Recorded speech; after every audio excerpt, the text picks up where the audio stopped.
কেন কোরআনে কৃত্রিম বুদ্ধিমত্তা, এআই এবং কম্পিউটার প্রযুক্তি সম্পর্কে কিছু বলা হয়নি? কারণ এখন এআই খুব বিপজ্জনক হয়ে গেছে। এআই কি দাজ্জাল নাকি এআই একটি প্রযুক্তি? কোরআন কোনো সায়েন্সের বই নয়। আমি এআই সম্পর্কে জানতাম না, আল্লাহ জানতেন এআই আসতে চলেছে। কোরআনে এআই এর কথা বলা হয়নি কেন? কোরআনে এটা কেন থাকা উচিত? এটি ঈশ্বরের পক্ষ থেকে নয়, তা প্রমাণ করার জন্য আপনাকে ভুল খুঁজে বের করতে হবে।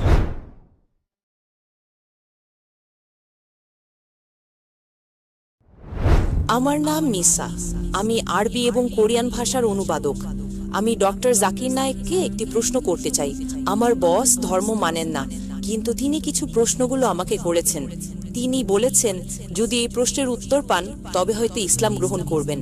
আমি উত্তর দিতে পারিনি, তাই ডাক্তার দয়া করে প্রশ্নটি শুনুন। আমার বস বলেছেন কেন কোরআনে কৃত্রিম বুদ্ধিমত্তা, এআই এবং কম্পিউটার প্রযুক্তি সম্পর্কে কিছু বলা হয়নি? কারণ এখন এআই খুব বিপজ্জনক হয়ে গেছে। এটি অনেক কিছু করতে পারে, যে কোনো কিছু সিদ্ধান্তও নিতে পারে। আমার বস এই ব্যাপারে খুব কৌতূহলী। ধন্যবাদ। আপনার বসকে বলুন কোরআন কোনো সায়েন্সের বই নয়। SCINCE। যদি কোরআন সায়েন্সের বই হতো তবে এটি বিশাল আকারের হতো। এই যে ভবনটি দেখছেন, এর ভেতরে যত বই রাখা সম্ভব সব বই মিলেও এর সমান হতো না।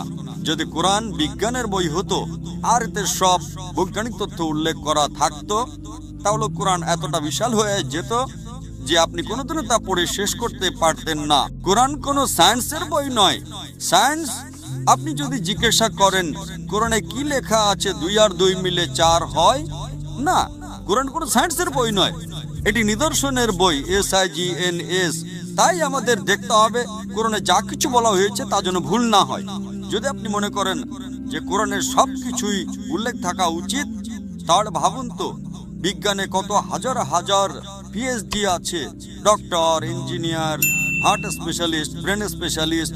এই সব কিছু যদি কোরআনে লেখা হতো আর আপনি তা পড়া শুরু করতেন, তাহলে আপনার পুরো জীবনেও তা শেষ করতে পারতেন না। ঠিক না বেঠিক? সুতরাং কোরআনে বিজ্ঞানের সবকিছু উল্লেখ নেই, দয়া করে ভুল বুঝবেন না। কিন্তু কোরআনে যা কিছু বলা হয়েছে তার কোনোটাই ভুল নয়। যদি কোরআনে এমন কোনো বৈজ্ঞানিক তত্ত্ব থাকে যা ভুল প্রমাণিত হয়, তবে তা আল্লাহর পক্ষ থেকে হতে পারে না। আর যদি কোরআনে এমন কিছু বলা হয় যা বিজ্ঞান অনেক পরে, 200 বা 400 বছর পরে আবিষ্কার করেছে, তাহলে সেটাই মুজিজা। তাহলে প্রশ্ন হলো কোরআনে এআই এর কথা বলা হয়নি কেন? কোরআনে এটা কেন থাকা উচিত? কোরআন কোনো বিজ্ঞানের বই নয়, কিন্তু আল্লাহ জানেন ভবিষ্যতে কি আসতে চলেছে। আমি আপনাকে ব্যাখ্যা করছি।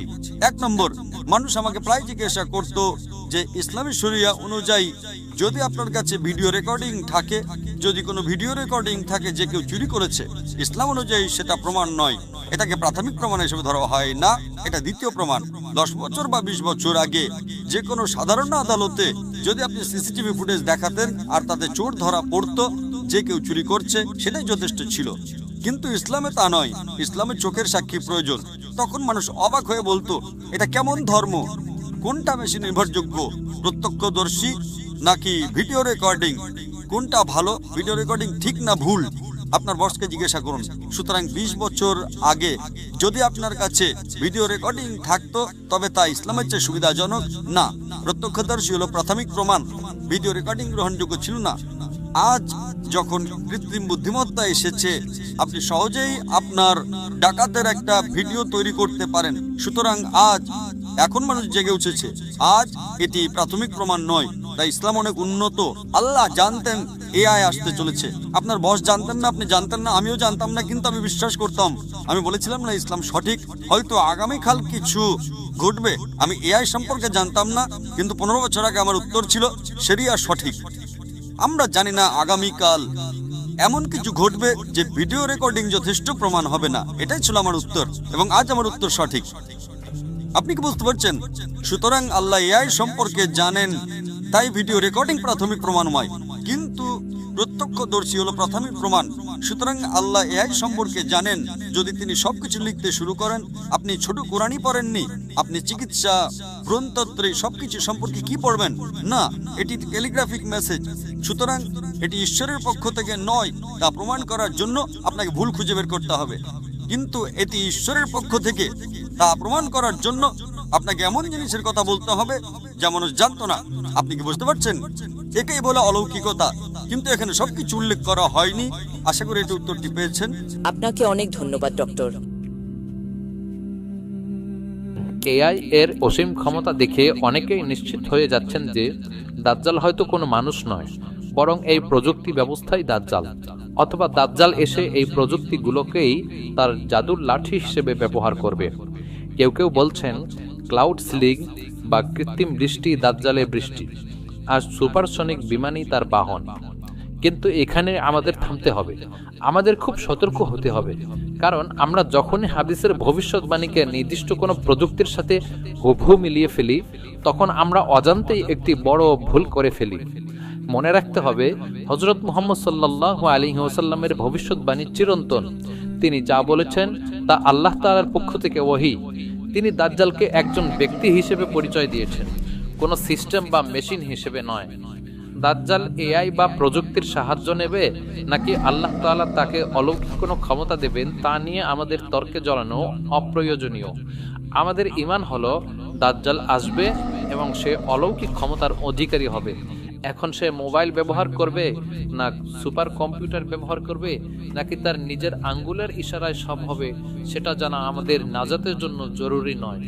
আমরা যদি বলি এআই প্রযুক্তিই দাজ্জাল, আর বাস্তবে দাজ্জাল যদি রক্ত মাংসের মানুষ হয়ে এসে এর চেয়েও ভয়ঙ্কর কিছু দেখায়, তখন আমাদের ঈমান রাখা কঠিন হয়ে যাবে।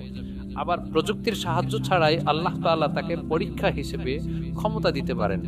তাই নির্দিষ্ট কোনো আবিষ্কারকে দাজ্জাল বলে ট্যাগ দেয়া বা দিন তারিখ ঠিক করা ইসলামের শিক্ষা নয়। এখন প্রশ্ন আসতে পারে, তাহলে আমাদের করণীয় কি? আমাদের প্রয়োজন দাজ্জাল সম্পর্কে সতর্ক থাকা, সে যে বেশেই আসুক না কেন। এআই বা কৃত্রিম বুদ্ধিমত্তা মানুষের তৈরি একটি প্রযুক্তি মাত্র।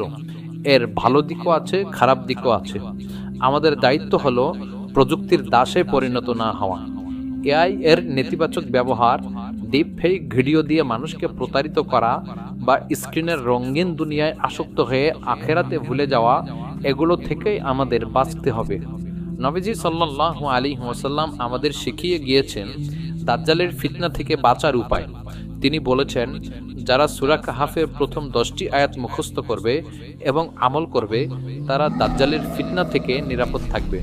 তিনি প্রতি নামাজের শেষে দাজ্জালের ফিতনা থেকে আল্লাহ তাআলার কাছে আশ্রয় চাইতেন। প্রিয় দর্শক, দাজ্জাল আসছে এটা সত্য, কিন্তু তার চেয়েও বড় সত্য হলো আমাদের মৃত্যু যে কোনো মুহূর্তে আসতে পারে। আমরা কি সেই অনন্তকালের জন্য প্রস্তুত? প্রযুক্তির এই মায়াজাল যেন আমাদের ঈমান হরণ করতে না পারে, সেই কামনাই করি। আল্লাহ হাফেজ। এরকম আরও interesting video, doctor Zakir Naik Bangla lecture, Bangla ওয়াজ, জাকির নায়েক প্রশ্ন উত্তর ও দেশের সমসাময়িক বিষয় জানতে চ্যানেলটি সাবস্ক্রাইব করে আমাদের সাথে থাকুন।